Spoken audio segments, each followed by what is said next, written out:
Life doesn't teach lessons. It's up to us to learn lessons.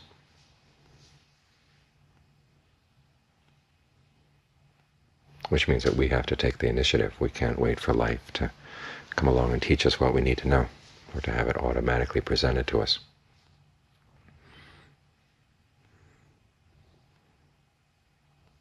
And John Furg stressed this point when I first went back to stay with him. He told me, you're going to have to think like a thief if you want to learn the Dharma. In other words, don't expect everything to be handed to you on a platter. It's up to you to be observant.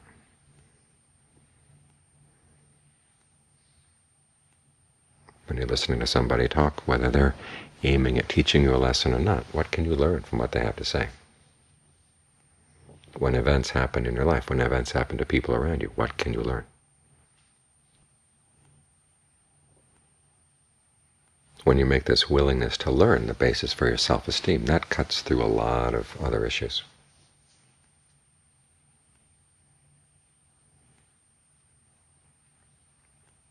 That's one of the few forms of self-esteem that actually keeps you open to change. Because for so many of us, self-esteem means thinking that basically we're good people, trying to look back on our past actions and seeing evidence of that. And then, of course, we run across things that don't support that idea, and so we block them out of our minds. We don't like to think about them. In many cases, those are precisely the issues that we have to learn from. So when you find that your mind has a tendency not to want to reflect on things you've done in the past, mistakes you've made,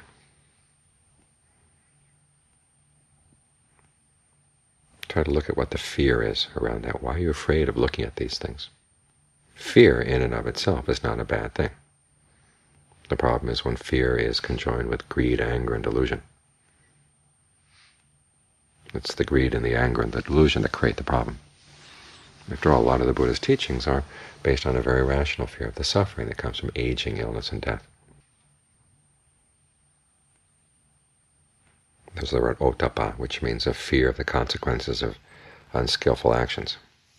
That's something the Buddha encouraged. He says it's a treasure. There's the word samvega, which is sometimes translated as dismay or shock.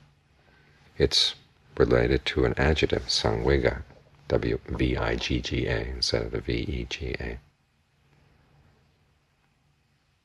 which means terrified. You look at the way life goes, aimlessly on and on and on. And the appropriate reaction is a sense of terror. One thing leads to another, and many times it's hard to see exactly where things are going to lead.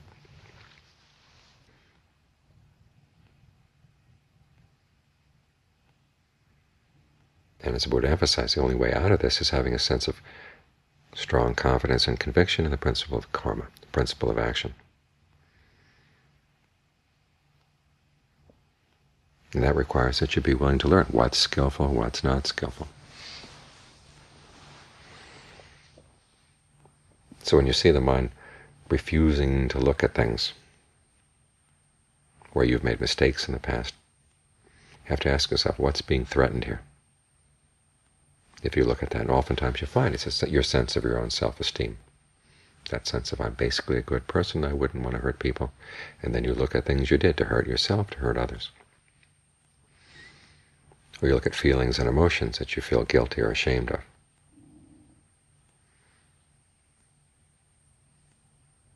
And you need the strength of mind to look into those things, because otherwise the consequences of not looking into them are even more fearsome. So it's not an issue of learning not to have fear, it's learning where fear should properly be focused. And it should be focused on the idea that if you don't learn from your past mistakes, you're never going to learn.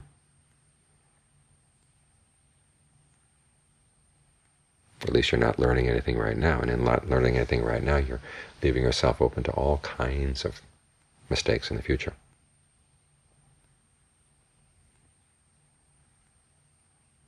So look at that sense of self-esteem that wants to say, I'm already good, that wants a nice pat on the head. If nobody else gives you a pat on the head, you give yourself a pat on the head. look at the price of trying to keep it shored up.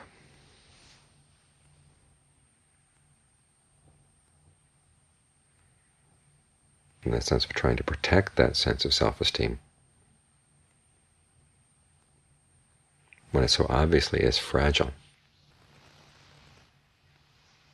you're really setting yourself up for a fall, because we can't continue to stay in denial forever.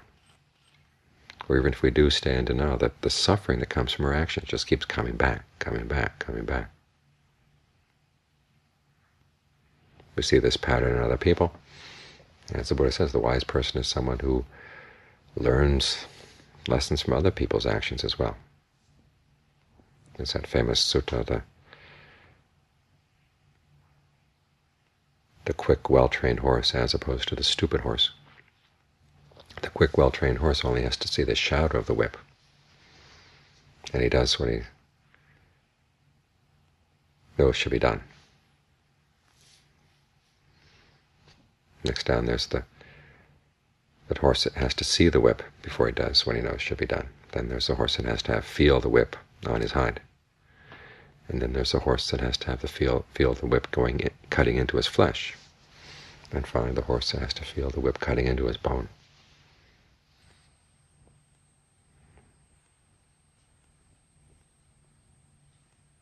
In other words, we have to look at the dangers around us and not wait for them to come before we say, okay, I've had enough of this dangerous samsara, I'm ready to get out.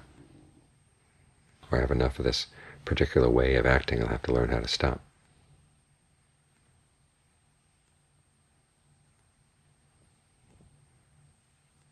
They say in AA that someone really has to hit rock bottom before they're willing to learn anything from the program. But that's just the way human nature normally is.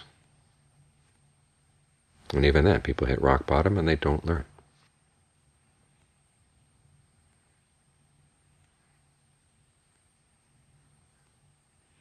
So it's more a question of your discernment, and seeing when it's time to give up your self-esteem that's based on a rickety basis, and one has to constantly be shored up to the point where people suffer. You see so many people doing this; they suffer horribly, just because they want to retain a little scrap of self-respect here or there.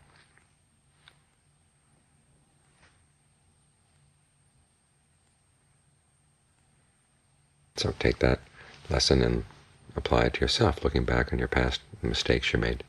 Don't be afraid to go there, because you realize if you're afraid to go there, you're maintaining a delusion. And that delusion is going to hurt you further down. So it's a question of which sense of well-being you're willing to sacrifice. The sense of well-being that's built on this shaky grounds, already being a good person, or the sense of well-being you develop by having this attitude that you're always willing to learn.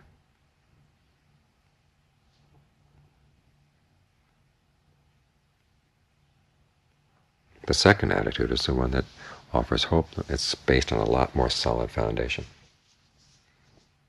because you keep learning and learning and learning.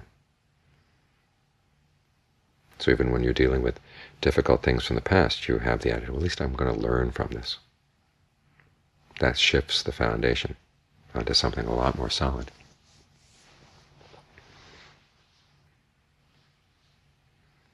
So that you're not making your happiness depend on something you know is going to be washed away by the waves.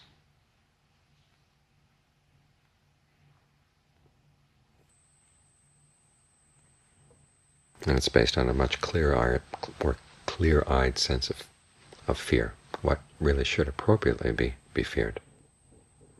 It's that unwillingness to learn. That's what keeps people blind. It's what keeps people suffering. And we all have it, and we all have to learn how to overcome it.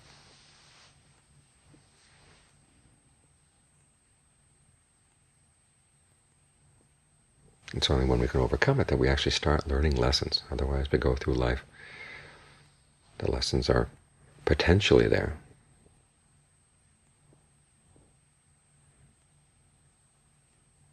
but we want to be the kind of people who pick up the lessons quickly. Because the more quickly you pick them up, the less you suffer. It's as simple as that. And the suffering that comes from being slow to pick up lessons, or being unwilling to pick up lessons, that's something that's really worth being afraid of.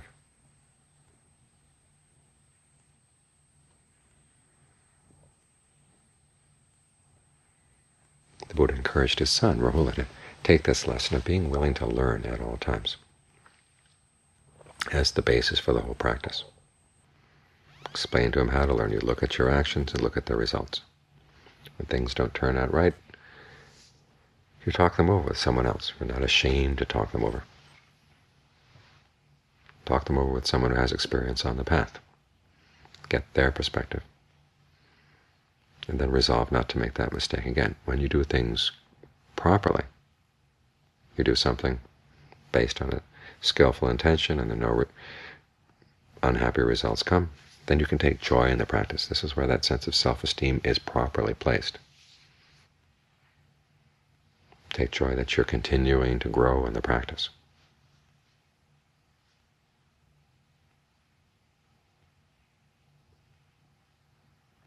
And just that shift in attitude makes all the difference in the world.